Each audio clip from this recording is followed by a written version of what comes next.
Buenas, mi nombre es Isabel Polanco. El día de hoy le vengo a hablar sobre una actividad final de Biofísica 2, temas fenómenos bioeléctricos, temas para conceptualizar, el intercambio iónico a nivel celular, impulso nervioso, potencial de acción y de reposo, sinapsis química y física potencial de membrana. El intercambio iónico es un intercambio de iones entre los electrolitos o entre una disolución de electrolitos y un complejo. En la mayoría de los casos se utiliza el término para referirse a procesos de purificación, separación y descontaminación de disoluciones que contienen dichos iones, empleando para ello sólidos poliméricos o minerales dentro de dispositivos llamados intercambiadores de iones. Los intercambiadores de iones pueden ser selectivos o trabajar preferentemente con ciertos iones o clases de iones. En funciones de sus estructuras químicas, esto puede depender del tamaño de los iones, su carga o su estructura. Algunos ejemplos típicos de iones que se pueden unir a los intercambios de iones son los siguientes. Primero, los iones con H+, son hidrones usualmente llamados protones, y OH hidróxido. Los iones monoatómicos con carga eléctrica de 1 positivo como Na+, K+, o Cl-. Los iones monoatómicos con carga de 2 positivo como el Ca2+, o el Mg2+. Los iones poliatómicos como inorgánicos como el CO4 2- y el PO4 3-. Bases orgánicas, por lo general moléculas que contienen el grupo funcional amino, sería el -NR2H+. Los ácidos orgánicos, por lo general moléculas que contienen el grupo funcional -COO-, serían el ácido carboxílico. Biomoléculas que pueden ser ionizadas serían los aminoácidos, los péptidos y las proteínas, entre otras.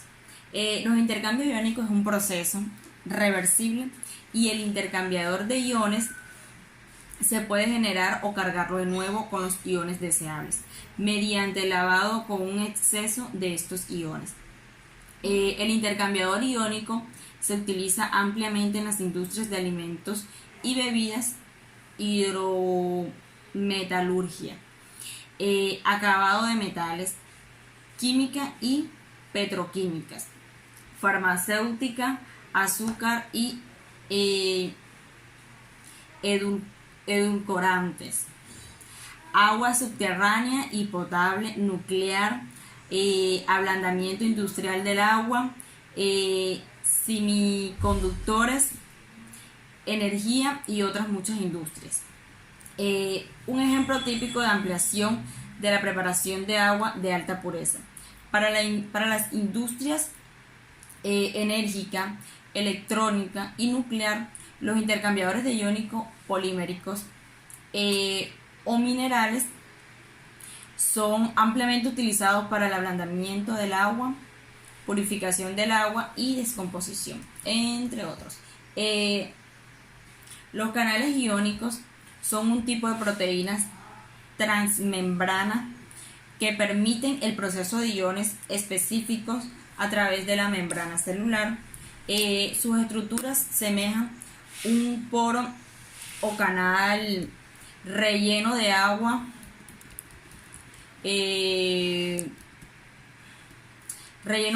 con un sistema de compuertas.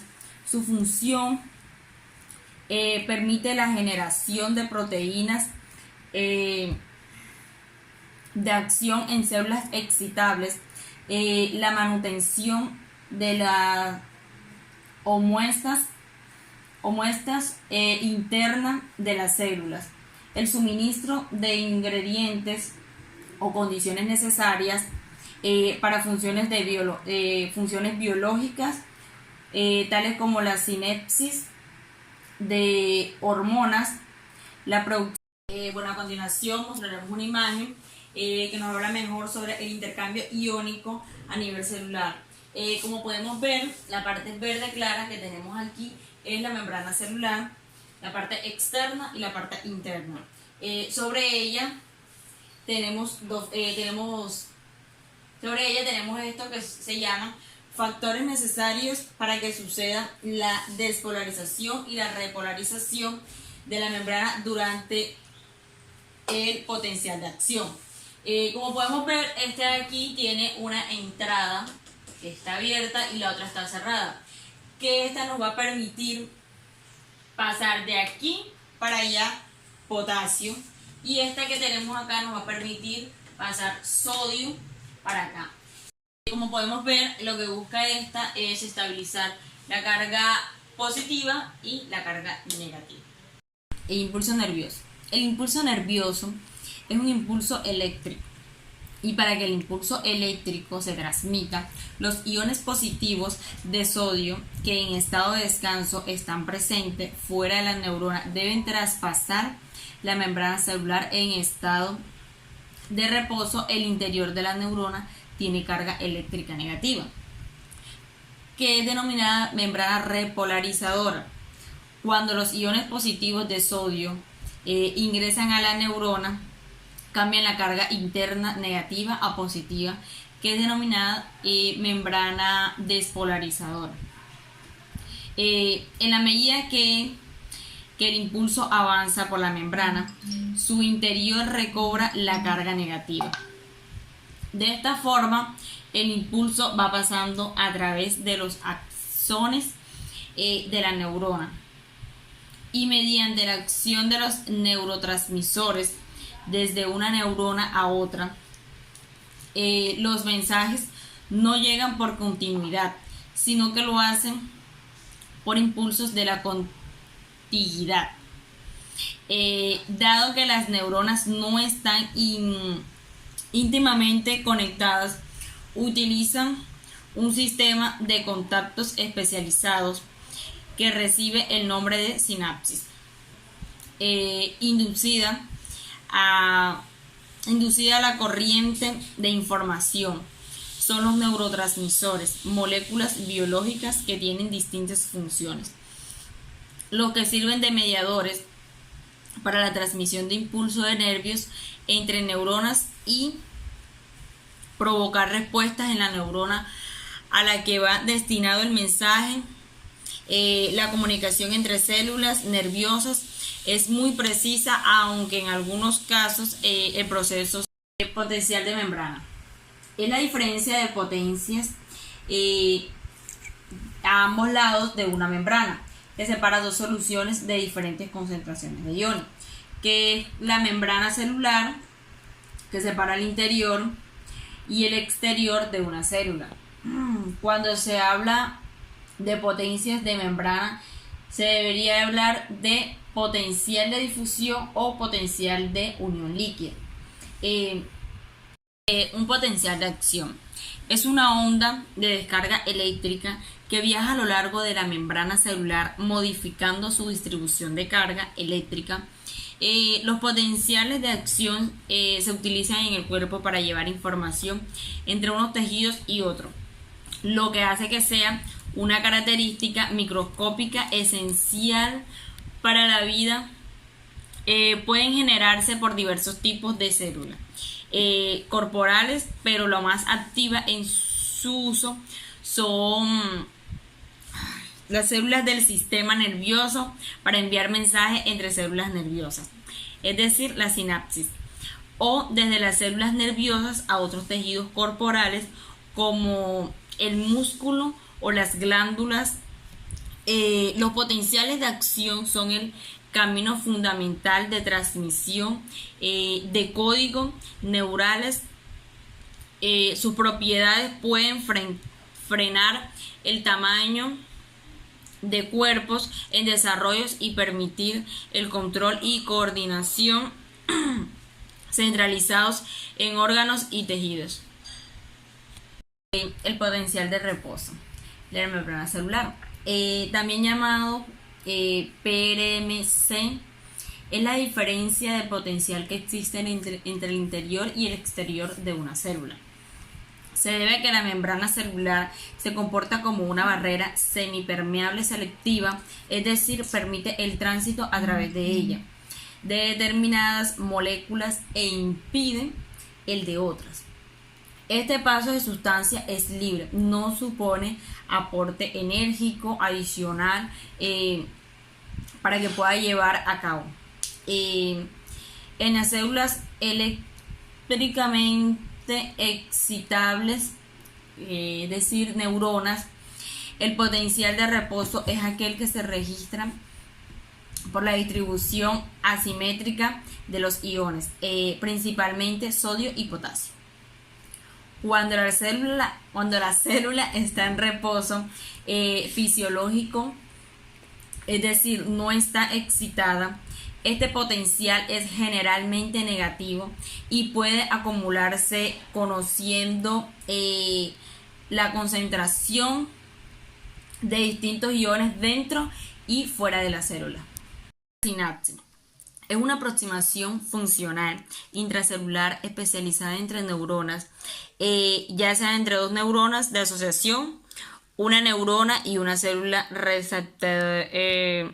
receptora, o entre una neurona y una célula afectora, casi siempre gradual o muscular. En estos contactos se lleva a cabo la transmisión del impulso nervioso. Esta se inicia con una descarga química que origina una corriente eléctrica en la membrana de la célula presináptica, es decir, célula emisora.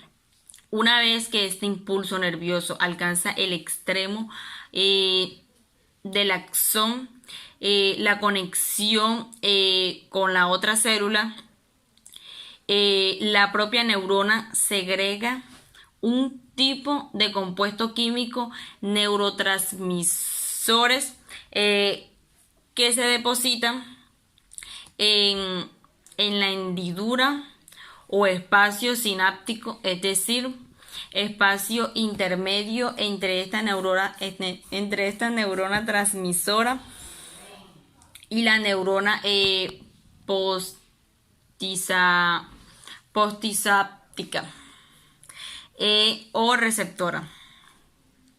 Estas sustancias segregadas o neurotransmisores, que serían las noradrenalina y acetilcolina, entre otros, son los encargados de excitar o inhibir la acción de la otra célula llamada célula postsináptica.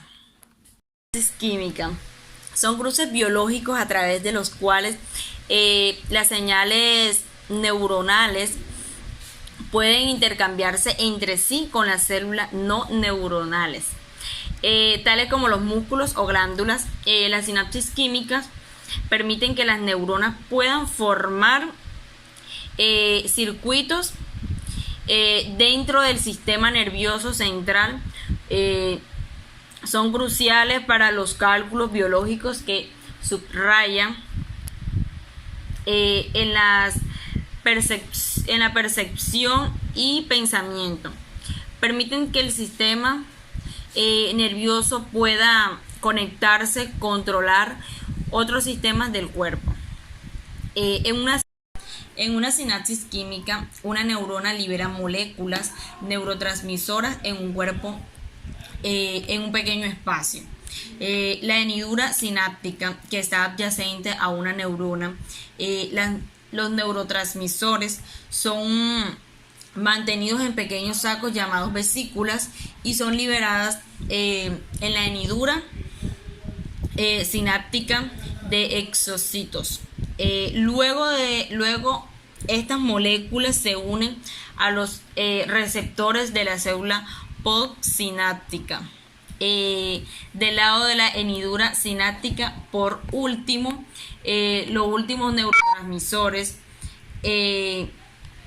deben borrarse de la sinapsis a través de uno o de varios posibles mecanismos, incluyendo la degradación enzimática, o reabsorción por transportadores específicos en la célula presináptica o posiblemente por neurología para determinar la acción del transmisor. La sinapsis química. Una sinapsis química es aquella en la que la transmisión entre la primera neurona y la segunda neurona no se produce por la secreción de un neurotransmisor, como en la sinapsis química, por el paso de iones de una célula a otra a través de uniones gap, pequeños canales formados por el acoplamiento de complejos proteicos basados en conexiones en células estrechadamente adheridas. La sinapsis eléctrica es la más común en los vertebrados, menos complejas, y en algunos lugares del cerebro de los mamíferos las membranas celulares de las neuronas presinápticas y postsinápticas están íntimamente en contacto a través de nexos. Las células cuentan con canales por los que pasan los iones. Así, el impulso nervioso se transmite directamente de una célula a otra. Son más rápidas que la sinapsis química, pero menos plásticas. Por lo demás, son menos propensas a alteraciones o modulaciones porque facilitan el intercambio entre los citoplasmas de iones y otras sustancias químicas en los vertebrados. Son comunes en el corazón y el hígado. La sinapsis eléctrica tiene 3 ventajas muy importantes. Una de ellas, que posee una transmisión bidireccional de los potenciales de acción. En cambio, la sinapsis química solo posee la comunicación correcepcional. La segunda, hay una sincronización en la actividad neuronal, lo cual hace posible una acción coordinada entre ellas. La comunicación es más rápida en la sinapsis eléctrica que en la sinapsis química debido a que los potenciales de acción pasan a través del canal proteico directamente sin necesidad de la liberación de los neurotransmisores.